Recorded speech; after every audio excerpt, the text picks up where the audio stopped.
અફીણનું જેને વ્યસન હોય હા એને પોતાના જીવનમાં 5 નુકસાન ભોગવવા પડે છે. હા રાજકોટના ઠાકોર સાહેબ મેરામણજી જાડેજાએ દુહો કીધો છે હા કે અફીણ છે એ કોઈ પણ પુરુષની 5 વસ્તુઓને છીનવી લે છે. હા તો એ 5 વસ્તુઓ કઈ?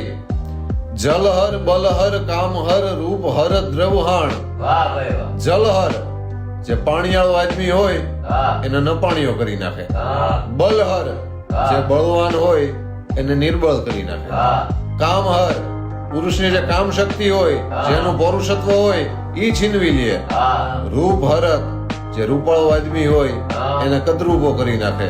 અને દ્રવહાણ, દ્રવ એટલે નાણાં, હા તો આર્થિક નુકસાની પણ થાય. હા તો જલહર, બલહર, કામહર, રૂપહર, દ્રવહાણ. વાહ સજન સો વિખ ખાત હૈ કોન ભલો ગુણ જાણ. આટલા દુર્ગુણ હોવા છતાં સજ્જનો આ ઝેરનું શું કામ સેવન કરતા હશે?